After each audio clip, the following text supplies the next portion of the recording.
The next piece is building your marketing plan. So there are, I think I've laid out six different pieces to this. I messed up the numbering, but so building your marketing plan. The first piece of building any marketing plan is to identify business goals. And I'm not talking about marketing goals. I'm talking about overall business goals from your business's leadership, because your marketing plan needs to be put in place to achieve the broader business goals. It's not a standalone. It doesn't work in a silo. Everything that marketing does needs to support the broader organization. The second one is measuring success. And I know this is kind of a weird place to put measuring success, because why are we measuring when we haven't even done anything? And that is the exact point in which you need to put in your measurements.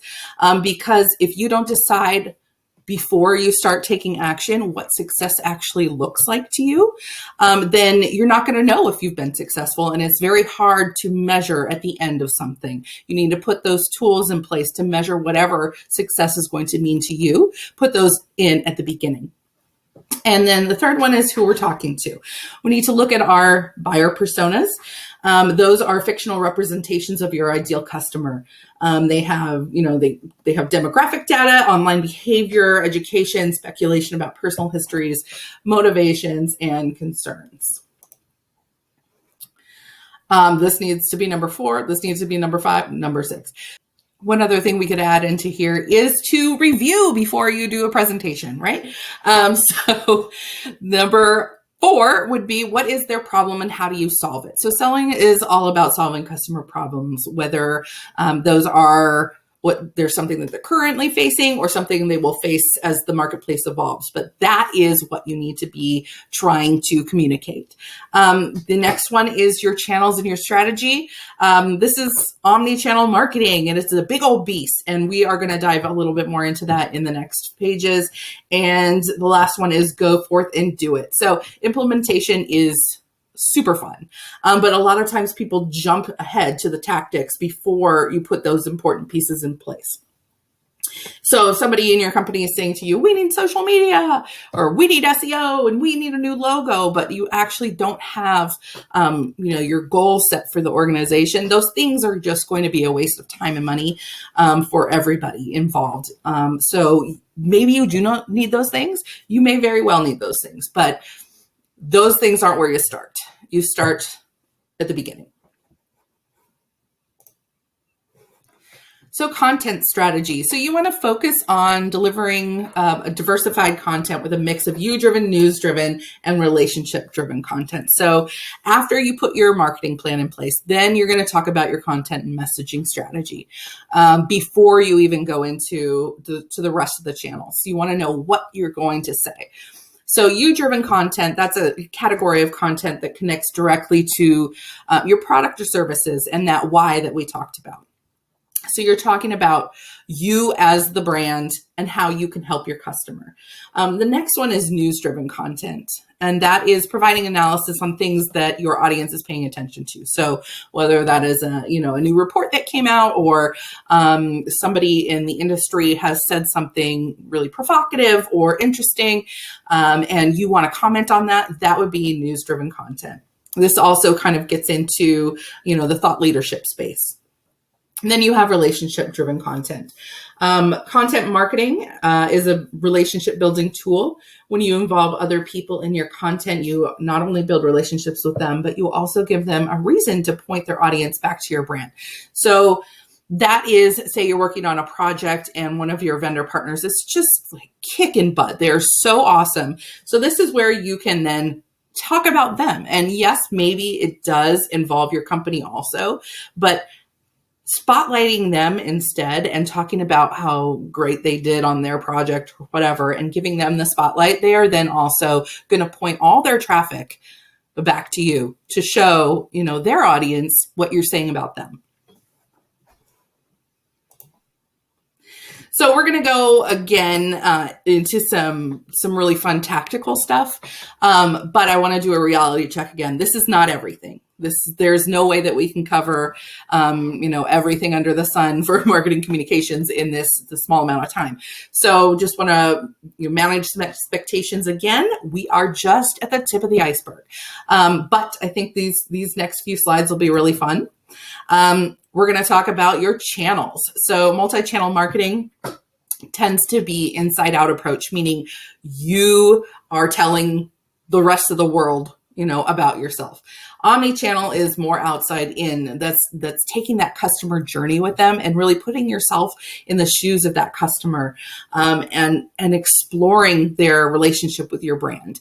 And that can be, the customer shopping online from their mobile device, or they call in, or they go into your, if you have a location or an office, all those experiences need to be seamless.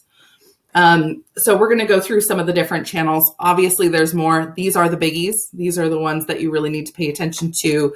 There's always going to be exceptions, but we're pretty safe starting here. Your physical location. Now, this might be a little different now because we're in COVID and these things, physical locations and offices aren't quite at the top of the pyramid at the moment, but something to keep in mind is, does it reflect your brand values? And are there areas of opportunity to reinforce your message both internally and externally? So whether that's, you have signage on the outside, or when they come in, what is the feel? Does it reflect your brand values? The next is your website. Keep it simple, keep it fast. You will lose a lot of people if they go to your website and it takes forever to load. And it needs to be up to date. If they go visit your website and, the last update that you had says, like 3 months ago, they're probably not going to have it's not going to have the credibility that it would if you had kept it up to date. This is your linchpin for all your online communications. So we could talk about SEO in here, but if your website experience is bad or it sucks, it doesn't matter how much money that you dump into SEO, because you're going to get people there. They're not going to find what they need, or it's not going to be a good experience and they're going to go. So get the website, in order before you even consider other things, like SEO to push people there. Email marketing. So the key to email marketing, again, not a sexy thing, is clean data. So you think about all the people that you have touch points with. And you probably have, different Rolodexes, or you have a list in a, CRM system, or you have maybe an Excel document with all the different people that you have contact with. Those really need to be in some kind of CRM system that talks to your email marketing campaign or email marketing service provider, or upload them into your email marketing service provider and keep them clean. And that is hard, and it takes a lot of effort. It is not a fun, sexy thing to do, but it is the biggest indicator of success through your email campaigns, because you need to be able to target messages to the people that want to hear them. I'm sure if you sent it to your entire list, there's going to be people in there that whatever message it is, it probably doesn't make sense for. And if they're irritated or annoyed that they're getting more, email in their inbox that doesn't speak to them and it's not tailored to them, they're going to opt out. And once they opt out, yes, you can still work with them and still, send them personal emails through work, but they're going to be opt out of your email marketing and you are not able to send them anything anymore. So you really want to do a good job of talking to, your folks through email in a very targeted manner. The next one is social media. Yes, you definitely want to maintain a presence on all the biggies, and that's, Facebook, Instagram, Twitter, LinkedIn. Those are the biggies, and also YouTube, but we'll talk about that a little bit later. But your audience may not be on all those. So yes, you want to be there, you want to have a presence, but you want to take a look at, where your audience is, and say it's LinkedIn. Then keep a presence on the rest of them, but go all in on LinkedIn. Go there, spend a lot of time, making connections, joining groups, whatever it is. But go in on the ones where you're seeing return. You don't have to do all of them all out. You should have a presence that can point, people to other places. I'm going to talk a little bit about scheduling. It shouldn't be that much of a drain to have a presence on all of them with a scheduling tool. But if you're going to go all in on one or two, I would choose the ones that you are seeing return on. The next one is your field team or your sales team or whoever it is that's out representing your brand to the general public. And that's equipping your people. This could be collateral pieces. It could be swag that they're taking out, messaging points to make sure that they are, obviously they're going to have their own personality as well, but they need to know how to represent your brand. And that would be in the form of talking points or trainings or just being clear to your field teams on how you talk about your brand.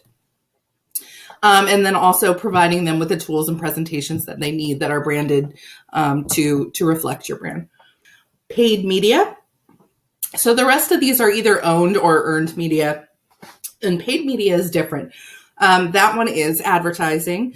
That could be out of home, which are like billboards and signs, magazines, digital ads, anything that you pay for that gives you creative and messaging control. And the last one is earned media. And that is the PR, guest blogs, thought leadership profiles, testimonials, and reviews.